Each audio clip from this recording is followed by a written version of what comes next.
No seguimento daquilo que temos vindo a fazer esta semana, temos vindo a falar de profecias essas que estão escritas na Bíblia, um pouco por toda a Bíblia.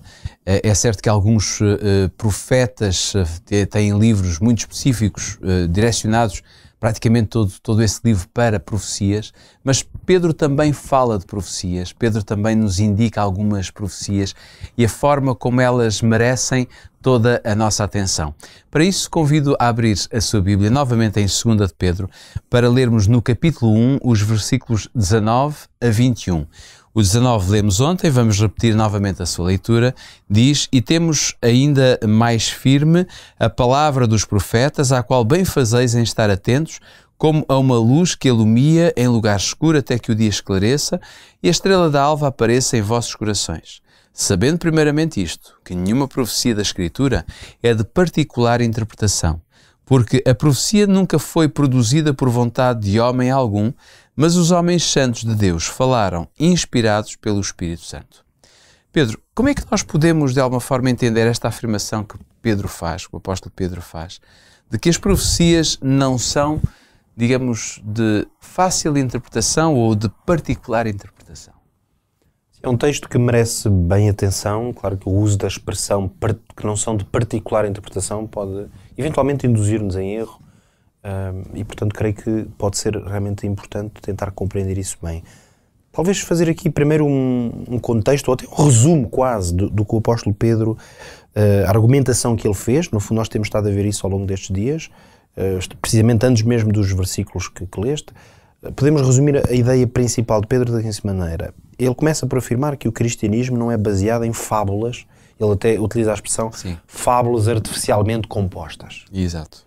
Por isso é que ele depois vai fazer o quê? Vai usar dois argumentos muito importantes para mostrar que quando lemos a Bíblia, quando nos focamos na palavra e na revelação cristã, nós não estamos a falar de ideias deslocadas, de meras filosofias. Não, são coisas que existe solidez e argumentos, evidências, no fundo, suficientes para poder ter fé. Claro. Uma fé inteligente. Quais são os dois argumentos que ele vai usar? Aquilo que vimos no princípio da semana, o testemunho ocular. O facto de que ele e outros estiveram lá, viram e, portanto, presenciaram as coisas. Quando dão prova, testemunho disso, não estão a inventar. Portanto, não estão baseados em apenas conceitos teóricos.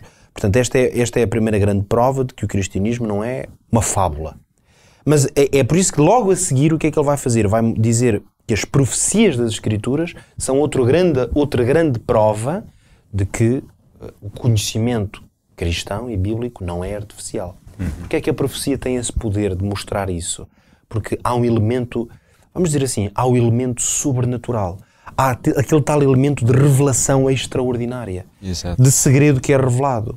É lógico que quando um apóstolo escreve uma carta a uma igreja em que dá conselhos práticos, reflete sobre a vida cristã, ou quando os evangelhos fazem um relato daquilo que Jesus viveu, naturalmente que para crer naquelas mensagens já é preciso fé. Crer que as coisas que o apóstolo está a dizer são verdadeiras, são úteis, são boas.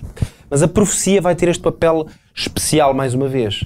É que como há algo de sobrenatural na maneira como uma profecia é avançada antes do tempo de um certo acontecimento, por exemplo.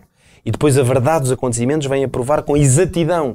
O que é que isto faz? Isto dá uma prova, uma evidência, se quisermos, mais racional, de que alguém teve que guiar essa reflexão. Claro. É por isso que quando nós lemos nos profetas, ainda esta semana aqui lemos uma descrição tão precisa de como é que o Messias viria a esta terra e sofreria, seria esmagado, seria um homem desprezado por muitos, que não teria aparência nenhuma de riqueza, mas depois começa a dizer que ele sofreria, que seria levado como um cordeiro a um matador, que não iria abrir a sua boca.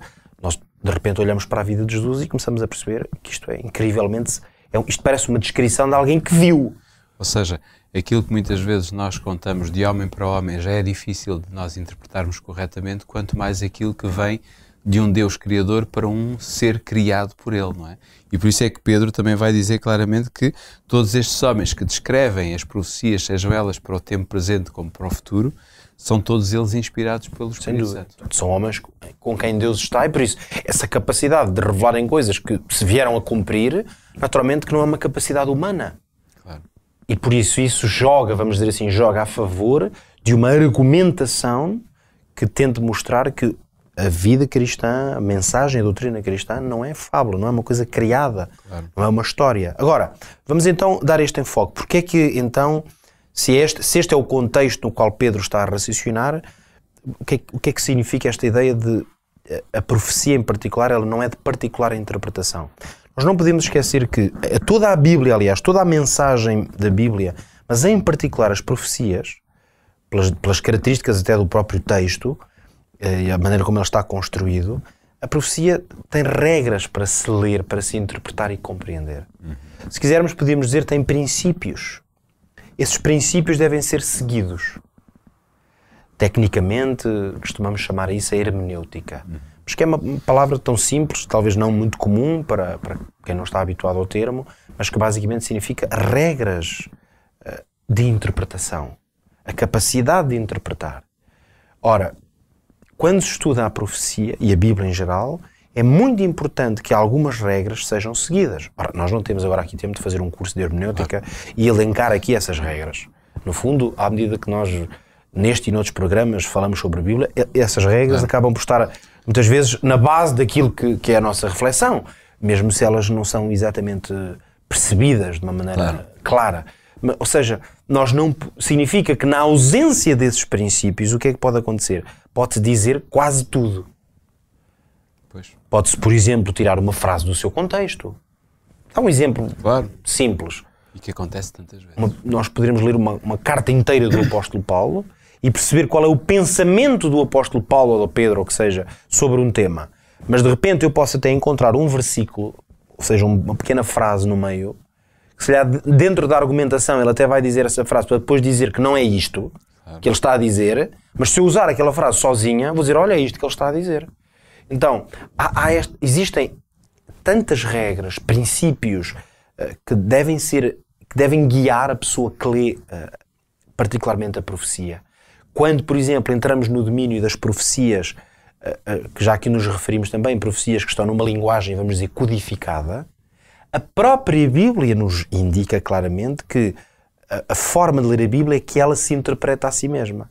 O que quer dizer que nós vamos sempre encontrar, lendo o todo, vamos encontrar luz suficiente para perceber que certa linguagem, por exemplo, o uso de certas imagens, a água, ou a mulher, portanto, o personagem feminino, enfim, ou outros elementos, ou grandes animais, nós percebemos, e a Bíblia no seu todo consegue interpretar-se a si própria, ou seja, ela dá-nos indicações suficientes para que sempre que aparecem esses elementos, nós possamos usar esses tais princípios e regras e dizer, ok, então aqui a interpretação que podemos fazer é esta, de acordo com a coerência de todo o texto bíblico.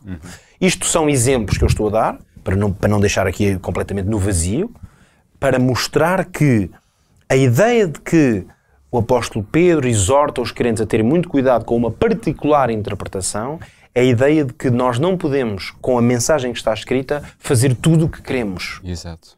Temos que seguir algumas regras que normalmente diríamos até que são de bom senso e de coerência, e que os resultados dessa leitura, eles também vão ser muito mais coerentes com a mensagem total da Bíblia. Aliás, a própria Bíblia também diz que todo aquele que retirar seja um J ou um til, não é?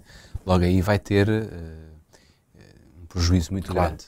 Esse equivale, no fundo, a um outro princípio, que é a ideia de querer ficar só com algumas partes. Exatamente. Que é uma coisa que na leitura, particularmente de livros que nos impelem a uma mudança de vida, normalmente é uma tentação enorme. Claro. Ou seja, eu optar por ler só, ou preocupar-me só com uma parte da revelação, porque a outra que diz respeito a alguma coisa que não me interessa, eu prefiro não saber dela. Exato. Lá está. Então, mesmo sobre qualquer tema, o que eu preciso fazer é ler tudo. Para compreender qual é a imagem, o quadro geral da mensagem bíblica. Por vezes somos tentados a escolher só uma parte, quando o todo nos daria uma visão mais abrangente. Ora, estes são exemplos dos cuidados que estavam com certeza na mente de Pedro, e por isso ele exortava as pessoas a terem cuidado com essa particular interpretação. Naturalmente que a ideia de particular também nos põe em alerta contra a individualidade. Isso. Deus constituiu a sua igreja, deu-lhe dons, vocações suficientes para a igreja se organizar e ter os meios a todos os níveis, intelectuais, espirituais, materiais que são necessários para que a Igreja se organize e a Igreja faça esse trabalho de coerência na interpretação da palavra.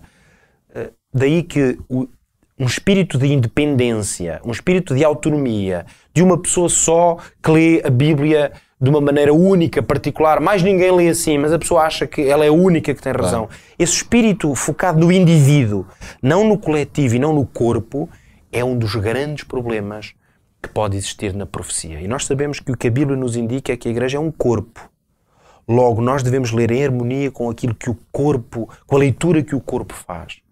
Então, essa leitura, essa forma de interpretar, de estar diante da profecia, é, no fundo, aquela que melhor se coaduna com o mandato bíblico, na multidão dos conselheiros, no reconhecimento que no corpo que Deus instituiu é que se encontra a força à qual nós nos devemos juntar e ser o nosso, cada um deve dar também o seu contributo. No fundo, estes dois elementos ajudam-nos a compreender que não devemos cair no erro da particular, ou seja, da independente e autónoma, ou a interpretação sem regras e sem princípios. Obrigado, Pedro. Amanhã voltamos para encerrarmos esta semana do Bíblia Fala. Continuaremos em tom de remate a ver o que Pedro disse sobre as profecias e incluirmos aqui outros escritores bíblicos que também escreveram sobre profecia e podermos analisar um bocadinho mais esta questão das regras, dos princípios, para que quando lemos a Bíblia possamos compreender verdadeiramente o que Deus deseja nos ensinar, e por isso convido a si a estar connosco amanhã, neste mesmo horário, aqui na Rádio RCS, ou então através do nosso canal de vídeo, seja pelo Facebook da rádio, seja pelo Hope Channel Portugal. Até lá.